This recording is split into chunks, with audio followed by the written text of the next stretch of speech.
Shalom,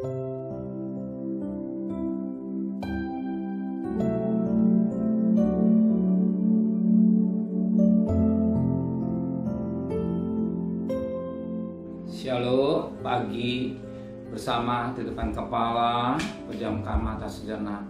Bapa yang bersemai dan kerajaan surga, yang boleh kami kenal di dalam nama Tuhan Yesus Kristus, pada pagi yang cerah, di waktu panjang umur yang Kau berikan, kami mengadakan mesbah keluarga, mesbah pribadi, kami boleh naikkan pujian penyembahan, dan kami rindu untuk mendengarkan renungan firman-Mu. Sekalipun firman itu singkat, tapi firman ini menjadi berkat buat kami, boleh mengoreksi, mendidik, mengajar, menjadikan cermin dan menuntun dalam hidup kami. Roh Kudus, maka urapi kami, urapi juga hamba-Mu. Lebih pada Tuhan, kami juga boleh naikkan doa syafaat kepada Tuhan. Haleluya, amin. Shalom, pagi. Mari sama-sama kita akan membuka firman Tuhan, Efesus pasal 2. Efesus pasal 2 ayat pertama sampai ayat yang ke-10. Efesus pasal 2 ayat pertama sampai 10. Semuanya adalah kasih karunia. Kamu dahulu sudah mati karena pelanggaran-pelanggaran dan dosa-dosamu. Kamu hidup di dalamnya karena kamu ikuti jalan dunia ini, karena kamu mentaati penguasa kerajaan angkasa, yaitu roh yang sekarang sedang bekerja di antara orang durhaka. Sebenarnya dahulu kami semua yang terhitung di antara mereka, ketika kami hidup di dalam hawa nafsu daging dan menurut kehendak daging dan pikiran kamu yang jahat. Pada dasar kami adalah orang-orang yang harus dimurkai, sama seperti mereka yang lain. Tapi Allah yang kaya dengan rahmat, oleh karena kasih-Nya yang besar yang dilimpahkannya kepada kita dalam kehidupan kita bersama-sama dengan Kristus, sekalipun kita telah mati oleh kesalahan-kesalahan kita, oleh kasih karunia kamu diselamatkan, dan di dalam Kristus Yesus Ia telah membangkitkan kita juga dan memberikan tempat bersama-sama dengan Dia di surga, supaya pada masa yang akan datang Ia menunjukkan ke kita kekayaan kasih karunia yang melimpah-limpah sesuai dengan kebaikan-Nya dalam kita dalam Kristus Yesus. Sebab karena kasih karunia kamu diselamatkan oleh iman, bukan hasil usahamu tetapi pemberian Allah. Itu bukan hasil pekerjaanmu. Jangan ada orang yang memegahkan diri, karena kita ini buatan Allah, diciptakan dalam kasih karunia untuk melakukan pekerjaan baik yang dipersiapkan Allah sebelumnya, yang mau supaya kita hidup di dalamnya. Puji Tuhan. Firman Tuhan mengingatkan kita semua karena kasih. Semua karena kasih karunia. Kalau hari ini kita masih bisa bernapas, hari ini kita masih hidup, hari ini kita bangun tubuh yang sehat, dan hari ini kita boleh menghirup udara segar, semua karena kasih karunia Tuhan. Bahkan lebih pada Tuhan, kita diselamatkan semua karena kasih karunia.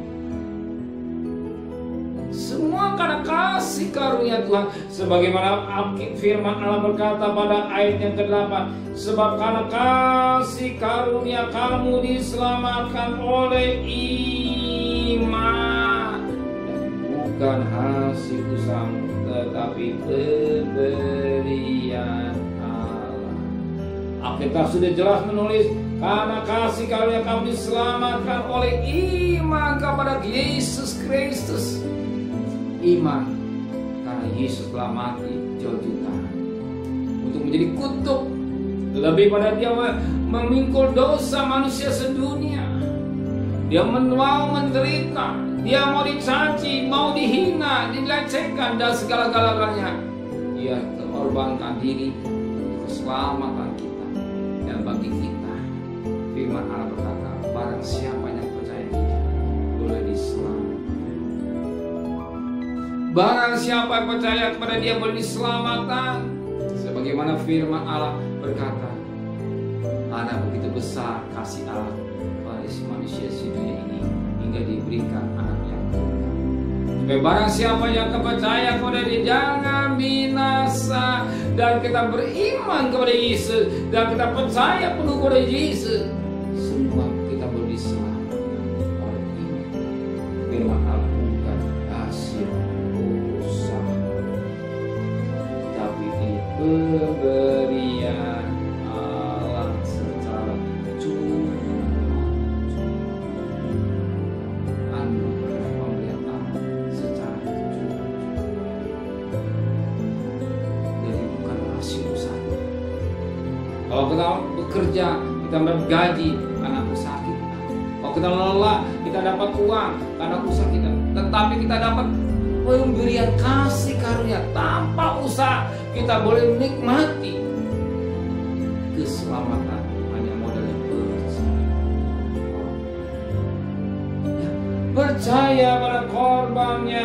Maka dikatakan pada ayat 9 dan 10, itu bukan hasil pekerjaanmu. Jangan ada orang yang memegahkan diri. Ingat, ini bukan hasil usaha kita. Maka kita jangan sombong. Bahkan pada ayat yang 10 berkata, karena kita buatan Allah, diciptakan dalam Kristus Yesus untuk melakukan pekerjaan baik yang dipersiapkan Allah sebelumnya. Ia mau supaya kita hidup di dalamnya. Oh, kita sudah diselamatkan dan mendapat kasih oleh karena kasih karunia untuk mempersiapkan pekerjaan yang baik, bukan pekerjaan yang najis, bukan pekerjaan yang kotor, bukan pekerjaan yang cabul atau kedagingan, tapi pekerjaan yang baik, pekerjaan yang hidup dan pimpinan Roh Kudus. Hidup dan pimpinan Roh Kudus, bukan pimpinan daging. Begitu bangun pagi hari ini, saudara datang kepada Tuhan, mengadakan mesbah, berdoa asapat, dan kita mulai bekerja, berdagang, sekolah. Kita hidup pimpinan Roh Kudus. Sebab kita melakukan perbuatan yang baik. Amin. Perbuatan yang baik berarti perbuatan yang menyenangkan hati Tuhan. Amin. Hidup dan pimpinan Roh Kudus. Amin. Terima kasih Bapa di surga. Semua karena kasih karunia. Kasih karunia yang Kau berikan kami tidak sia-siakan. Kami gunakan dengan baik untuk kemuliaan nama Tuhan. Maka sucikan pikiran kami sampai anak kami sampai perbuatan kami, sehingga hidupnya menyenangkan Tuhan. Serta perjalanan kami bekerja, berdagang, sekolah, kuliah, apa jadi kebutuhan kami Kau siapkan Tuhan. Kembalikan besok pagi tubuh yang sehat dengan tidak kurang satu apapun juga. Berkati Bapak Presiden, Wakil Presiden, para Menteri, para Gubernur, para Bupati, para Wali Kota, para camat, para lurah, para RW, para RT, para Benj, para Allah, para Direktur. Berikan mereka hikmatnya dari surga, dari semua yang berikan mereka takut.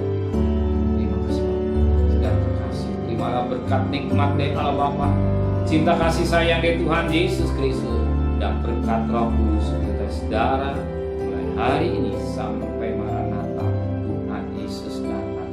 Yang cinta Dia katakan amin. Tuhan memberkati.